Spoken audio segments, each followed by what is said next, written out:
आज हम बात करेंगे डॉक्टर जोसेफ मर्फी द्वारा लिखित एक ऐसी बुक जिसने करोड़ों लोगों के जीवन में चमत्कार कर दिया और उनके जीवन को पूरी तरह से बदल दिया। जी हां, हम बात कर रहे हैं the power of your subconscious mind के बारे में।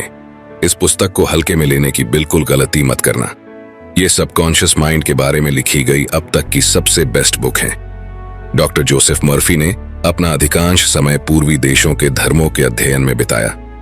शोध के सिलसिले में वे कई साल भारत में भी रहे। विश्व के सभी प्रमुख धर्मों का अध्ययन करने के बाद उन्हें विश्वास हो गया कि पूरी सृष्टि में एक विराट शक्ति व्याप्त है और वह शक्ति हमारे भीतर है, जिसे डॉक्टर मर्फी ने नाम दिया the power of subconscious mind means अवचेतन मन की शक्ति। और इसी शक्ति के बारे में हम इस वीडियो में डिटेल में समझेंगे। जब आप अपने अवचेतन मन की जादुई शक्ति का प्रयोग करना सीख जाएंगे तो आपके जीवन में चमत्कार होने लगेंगे।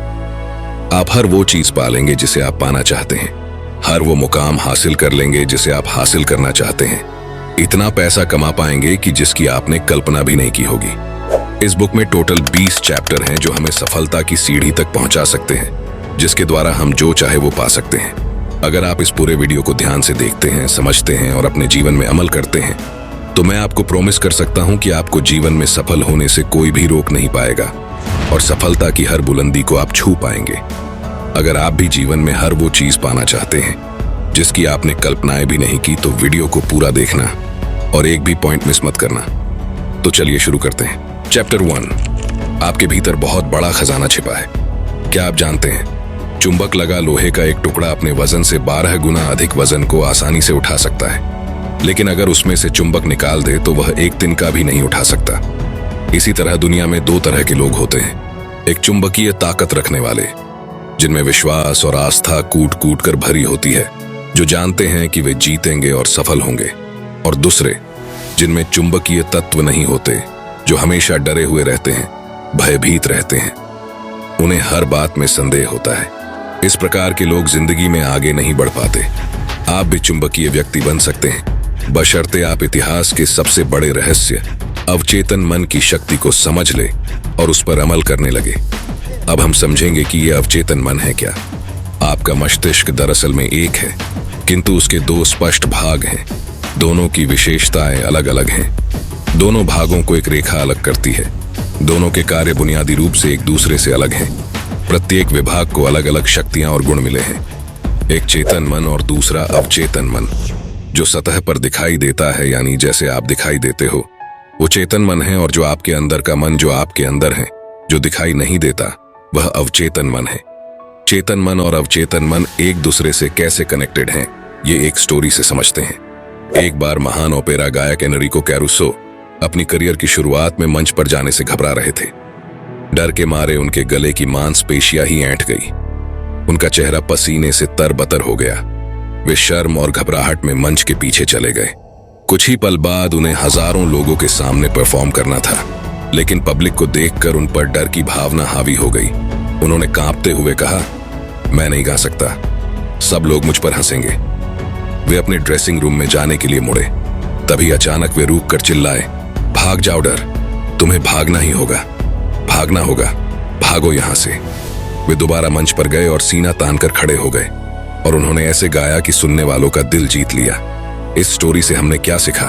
जब आपका चेतन मन डर, चिंता और तनाव से भर जाता है तो आपके अवचेतन मन में भी नकारात्मक भाव प्रवाहित होने लगते हैं, और यही नकारात्मक भाव चेतन मन में दहशत, आशंका और निराशा भर देते हैं। जब कभी आपके साथ ऐसा हो तो एनरिक कैरुसो की तरह आप भी अपने चेतन मन के नकारात्मक विचारों के समक्ष पूरे साहस और विश्वास के साथ डटकर खड़े हो जाए और अपने मन में कहे, मैं पूर्णतः नियंत्रण में हूं, मैं यह काम आसानी से कर सकता हूं, यह बहुत आसान है।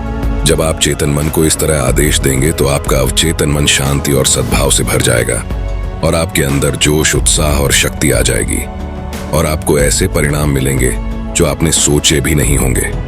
मान लीजिए कि आपका मस्तिष्क एक बगीचा है और आप उस बगीचे के मालिक हैं। अब आपके बगीचे में कौन सी फसल उगेगी? ऑब्वियसली आपके बगीचे में वही फसल उगेगी जिसके बीज आप उसमें बोएंगे।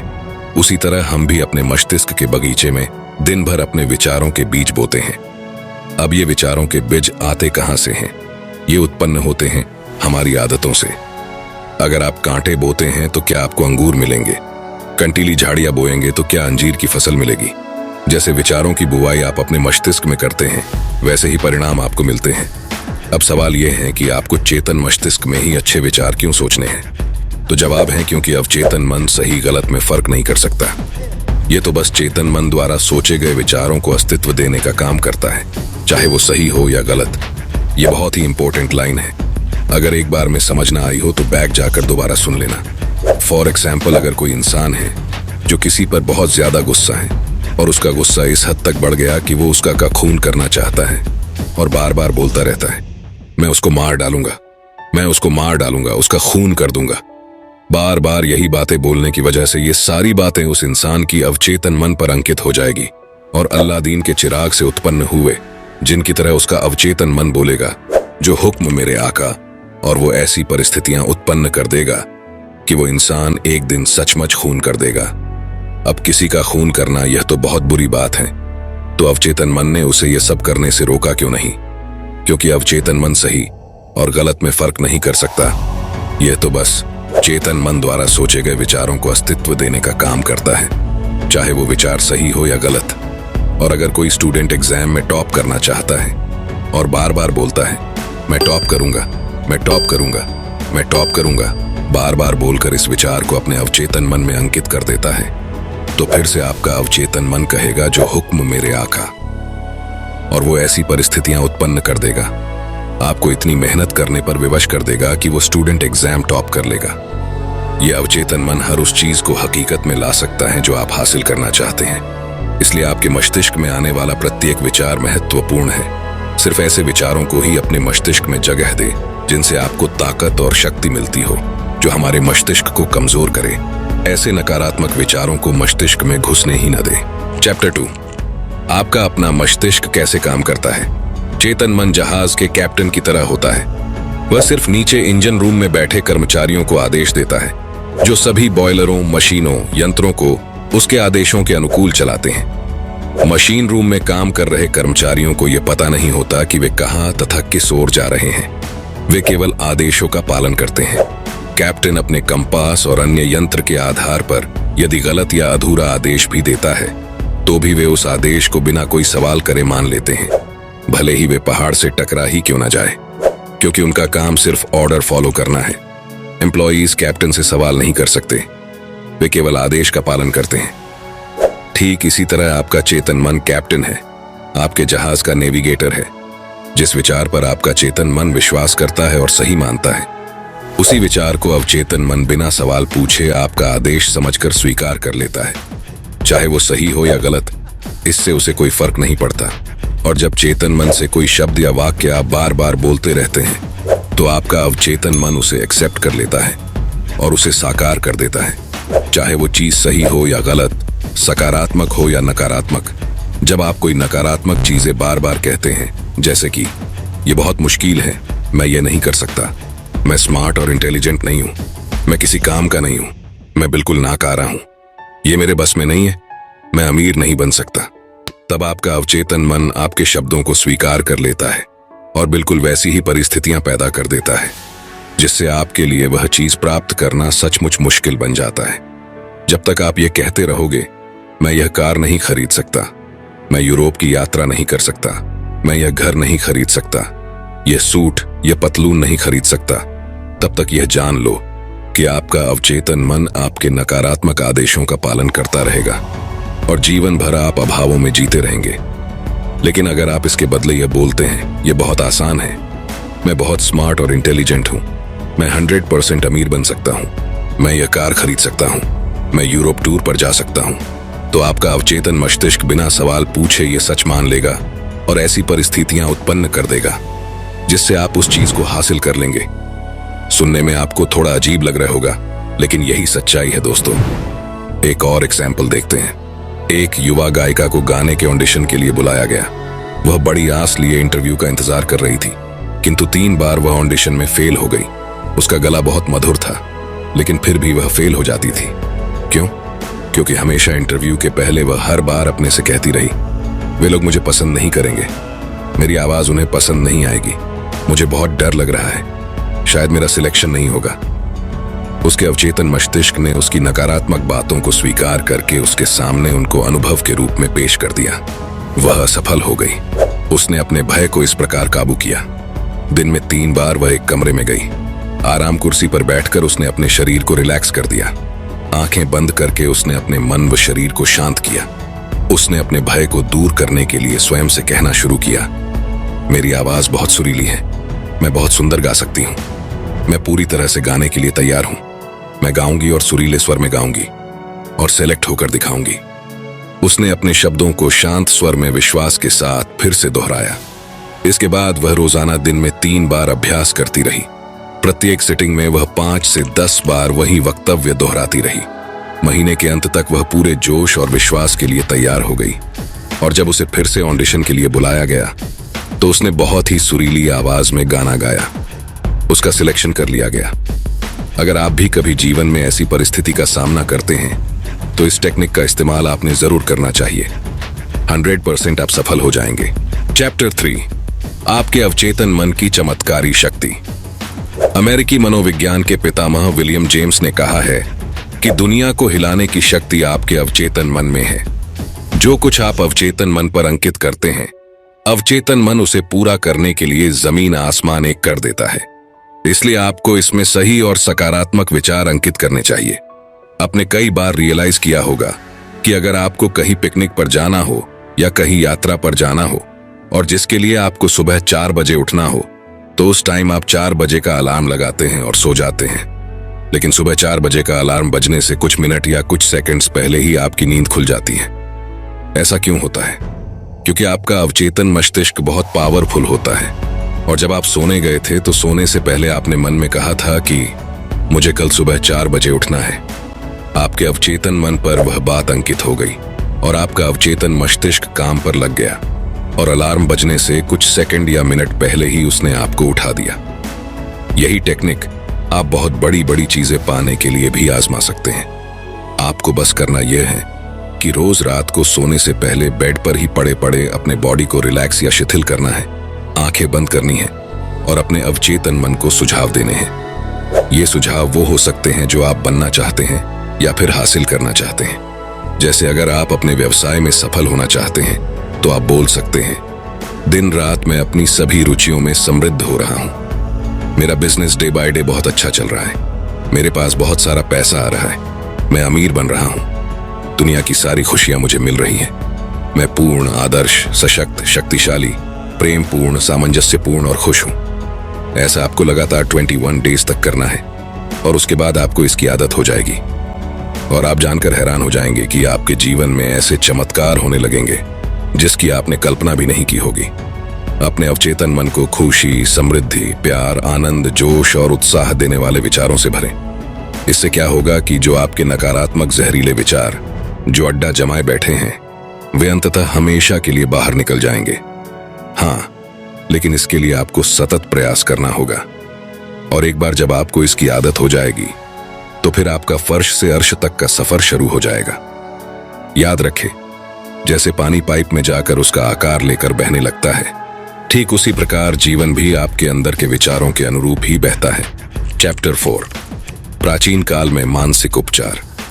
प्राचीन समय में जब आज की तरह बड़े बड़े हॉस्पिटल्स नहीं थे, तब भी लोगों का बीमारियों से इलाज किया जाता था और लोग अपनी बीमारियों से ठीक भी हो जाते थे। उस समय मनुष्यों को बीमारी से ठीक करने का ज्ञान पुजारियों और धर्मगुरुओं तक ही सीमित था। लोग विश्वास करते थे कि ईश्वर ने उन्हें कुछ विशेष शक्तियां दी हैं जिनके द्वारा वे उपचार कर सकते हैं। ये पुजारी और धर्मगुरु इलाज करने के लिए मंत्रों का, तावीजों का, अंगूठियों या स्मृति चिन्हों का प्रयोग किया करते थे। जब कोई बीमार हो जाता तो लोग उन्हें इन पुजारियों या धर्मगुरु के पास ले जाते और वे सिर्फ मंत्रों और ताबीजों के सहारे ही उनका इलाज कर देते थे और रोगी ठीक भी हो जाता था।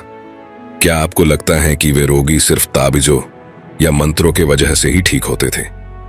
ऑथर कहते हैं कि वे सिर्फ मंत्रों या ताबीजों के वजह से नहीं, बल्कि अवचेतन मन के शक्ति से ठीक होते थे। जैसा कि हमने पहले देखा कि लोग उन पुजारियों में, धर्मगुरुओं में विश्वास करते थे कि वे उनका इलाज कर देंगे। उनकी आस्था बहुत ज्यादा होती थी। जैसे ही रोगी उनके पास जाता तो रोगी को लगने लगता कि अब मैं जरूर ठीक हो जाऊंगा और यही निर्देश उनके अवचेतन मन में अंकित हो जाता था कि अब वे जरूर ठीक हो जाएंगे। और जैसे हमने इससे पहले ही समझा है कि अवचेतन मन में जो विचार अंकित हो जाता है वो हकीकत का रूप ले लेता है, और इसी वजह से वे रोगी ठीक भी हो जाते थे। हमारा अवचेतन मन इतना पावरफुल है कि यह हर बीमारी का इलाज कर सकता है। आपकी आस्था जितनी ज्यादा होगी, आपको परिणाम भी उतनी ही जल्दी मिलेगा। चैप्टर 5, आधुनिक युग में मानसिक उपचार। जिस तरह से प्राचीन समय में पुजारी और धर्मगुरु इलाज करते थे, उसी तरह आज के आधुनिक युग में लोगों का इलाज करने के लिए डॉक्टर्स और हॉस्पिटल्स हैं। लेकिन पुरानी कहावत है, डॉक्टर घाव पर पट्टी बांधता है और ईश्वर उसे ठीक करता है। यहाँ पर ईश्वर शब्द का प्रयोग अवचेतन मन के लिए किया गया है। कोई भी डॉक्टर या सर्जन पूरी तरह से यह दावा नहीं कर सकता कि उसने मरीज को ठीक कर दिया। उपचारक शक्ति एक ही है, हालांकि इसे अलग अलग नामों से पुकारा जाता है, जैसे प्रकृति, जीवन, ईश्वर, रचनात्मक ज्ञान। लेकिन वास्तविकता में ये सभी अवचेतन शक्ति की ओर इशारा करने के भिन्न भिन्न तरीके हैं। एक पेशेंट था जिसकी जीभ में लकवा मार गया था और सभी प्रकार के चिकित्सकीय उपचार व्यर्थ हो गए थे। उसके डॉक्टर ने रोगी को बताया कि उसके पास एक नया यंत्र है जिससे उसे विश्वास है कि उसका इलाज हो जाएगा। डॉक्टर ने पॉकेट थर्मामीटर रोगी के मुंह में लगा दिया। रोगी ने उस नए यंत्र की कल्पना की जो उसे ठीक करने के लिए लगाया गया था। कुछ ही मिनटों में वह खुशी से चिल्ला उठा कि उसकी जीभ फिर से चलने लगी है। एक युवती डॉक्टर के पास आई।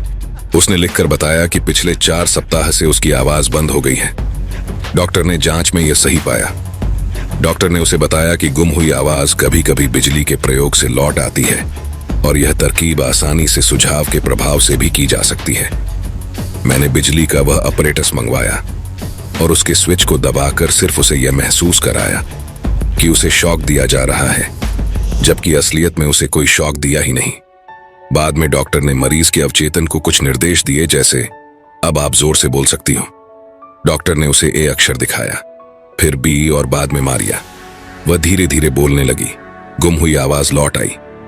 इन दोनों एग्जाम्पल्स में किसी भी मेडिसिन का यूज नहीं किया गया, फिर भी दोनों मरीज ठीक हो गए। क्यों? क्योंकि डॉक्टर सिर्फ उनके अवचेतन मन को यह विश्वास दिलाने में कामयाब हो गया कि उसके पास जो चीज है उससे वे जरूर ठीक हो जाएंगे। उनके अवचेतन ने उसे एक्सेप्ट कर लिया और उनको ठीक कर दिया। इसे ही प्लेसिबो इफेक्ट या बिलीफ सिस्टम भी कहा जाता है। वैज्ञानिक बताते हैं कि 11 महीनों में आपका शरीर नया बन जाता है। कैसे? हमारे शरीर की लाखों कोशिकाएं हर रोज मर जाती हैं और उनके जगह पर नई निर्माण हो जाती हैं। हर 11 महीने में हमारे संपूर्ण शरीर की कोशिकाएं पूरी तरह से मर जाती हैं और उनके जगह नई निर्माण हो जाती हैं। इसका मतलब शारीरिक दृष्टि से आप सिर्फ 11 महीने बूढ़े हैं। अगर आप क्रोध, ईर्ष्या और दुर्भावना के विचारों को अपने शरीर में दोबारा आने देते हैं तो इसमें आपके सिवा और कोई दोषी नहीं है। जैसे अंधेरे से छुटकारा पाने का तरीका रोशनी है, ठंड से उबरने का तरीका गर्मी है, वैसे ही नकारात्मक सोच से उबरने का तरीका सकारात्मक विचार रखना है। अच्छाई की घोषणा करें, बुराई अपने आप गायब हो जाएगी। चैप्टर 6, मनचाहे परिणाम कैसे प्राप्त करें। आपके अवचेतन मन को सराबोर करने का सबसे अच्छा समय सोने से ठीक पहले और जागने के ठीक बाद का होता है। ऐसा इस कारण है क्योंकि अवचेतन सोने से ठीक पहले और जागने के ठीक बाद सबसे ज्यादा सशक्त होता है। इस अवस्था में वे नकारात्मक विचार और तस्वीरें नहीं रहती हैं जो आपकी इच्छा को नकारती हैं और आपके अवचेतन मन द्वारा उनकी स्वीकृति को रोकती हैं। जब आप मनोकामना पूरी होने की वास्तविकता की कल्पना करते हैं और उपलब्धि का रोमांच महसूस करते हैं तो आपका अवचेतन आपकी मनोकामना पूरी कर देता है। सेहत की भावना से सेहत उत्पन्न होती है, दौलत की भावना से दौलत उत्पन्न होती है। अब आप बताइए कि आपकी भावना कैसी है। कल्पना आपकी सबसे बड़ी आंतरिक शक्ति है। अच्छी और सुंदर चीजों की कल्पना करें। आप वैसे ही हैं जैसी आप खुद के बारे में कल्पना करते हैं। सोने से पहले अपनी इच्छा के पूर्ण होने की बार बार कल्पना करें। विश्वास करें कि वे इच्छाएं पूरी हो रही हैं और शांति से सोए और खुशी से जागें। एक दिन आएगा जब आपकी इच्छा हकीकत में साकार हो जाएगी। याद रखें, अगर आपके जीवन में कोई समस्या है तो आप अपनी किसी भी समस्या का उत्तर बताने की जिम्मेदारी सोने से पहले अपने अवचेतन मन को सौंप दें। वह आपको उसका उत्तर देगा। दोस्तों, अगर आप अभी तक इस वीडियो में बने हुए हैं तो इसका मतलब है कि आप जीवन में बहुत आगे बढ़ना चाहते हैं और अवचेतन मन की शक्ति से जीवन में सफलता की बुलंदियों को छूना चाहते हैं, और ऐसा होगा भी जरूर। आगे आने वाले पॉइंट्स और भी इंपॉर्टेंट हैं, वीडियो में बने रहे। चैप्टर 7, धन और दौलत के लिए अवचेतन मन की शक्ति का प्रयोग कैसे करें। दौलत की चेतना विकसित करने का सटीक तरीका। आप एक काम करें, रोजाना सोने से पहले और सुबह उठने के बाद 5 मिनट तक ये 2 शब्द दोहराए, दौलत और सफलता। इन शब्दों में जबरदस्त शक्ति है। ऐसा बार बार कहे किसी लोरी की तरह। आप परिणाम देखकर हैरान रह जाएंगे। दौलत बड़े हिमखंडों की तरह आपकी ओर प्रवाहित होगी। लेखक बताते हैं कि एक बहुत चिंतित बिजनेसमैन मेरे पास आया। उसकी बिक्री और आर्थिक स्थिति बहुत खराब थी। मैंने उससे कहा कि वह अपने ऑफिस में शांत होकर बैठ जाए और बार बार दोहराए, मेरी बिक्री हर दिन बढ़ रही है। और इसी कथन को रात को सोने से पहले और सुबह उठने के बाद भी दोहराए। इस कथन के कारण उसके चेतन और अवचेतन मन मिलकर काम करने लगे। कुछ ही हफ्तों के अंदर उसे अच्छे परिणाम मिले। आप भी यही फॉर्मूला अपना सकते हैं। कुछ लोग कहते हैं, ओह मैंने ये किया था लेकिन कुछ नहीं हुआ। उनको परिणाम इसीलिए नहीं मिले क्योंकि शायद 10 मिनट बाद ही वे डर के विचार में डूब गए थे और उन्होंने उस अच्छे विचार को नकार दिया था जिसकी उन्होंने घोषणा की थी। जब आप सुबह जमीन में कोई बीज बोते हैं और दोपहर तक अगर वो पौधा नहीं बन जाता, तो क्या आप उसी दिन जमीन खोदकर बीज को बाहर निकाल लेते हैं? आप उसे बढ़ने के लिए समय देते हैं, उसे जड़ें जमाने और बढ़ने का मौका देते हैं। इसी तरह जब आप अपने अवचेतन मन को कोई सुझाव देते हैं तो कई बार आपको तुरंत परिणाम नहीं मिलते हैं। तो आपको उस विचार को अपने अवचेतन मन में अंकित होने के लिए समय देना चाहिए। उस विचार को जड़ें जमाने और बढ़ने का मौका देना चाहिए। जिस वक्त दौलत का विचार आपके अवचेतन में अपनी जड़ें जमा लेगा तो आपको इतनी दौलत मिलेगी जितनी आपने कभी सोची भी नहीं होगी। चैप्टर 8, अमीरी की शाही राह पर कैसे चलें। यहाँ एक आसान तकनीक दी जा रही है जिसका प्रयोग आप अपने जीवन में धन को कई गुना करने के लिए कर सकते हैं। एक शांत रूम में चले जाएं, आराम कुर्सी पर बैठकर अपनी बॉडी को रिलैक्स करें और दिन में कई बार ये वाक्य दोहराएं, मुझे धन पसंद है, मैं इससे प्रेम करता हूं, मैं इसका समझदारी से, सृजनात्मक तरीके से और न्यायपूर्ण तरीके से प्रयोग करता हूं। मेरे जीवन में धन का लगातार प्रवाह हो रहा है, मैं खुशी से इसे मुक्त करता हूं और यह अद्भुत तरीके से कई गुना होकर मेरे पास लौटता है।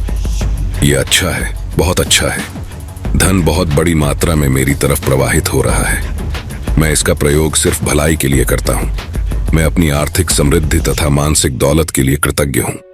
तंगी में दिन गुजारने का असली कारण। आपने कई लोगों को देखा होगा जो तंगी में दिन गुजार रहे हैं और महीने का खर्च चलाने के लिए संघर्ष कर रहे हैं। उन्हें अपने खर्च पूरे करने के लिए बहुत जूझना पड़ता है। क्या आप जानना चाहते हैं कि उनके साथ ऐसा क्यों होता है?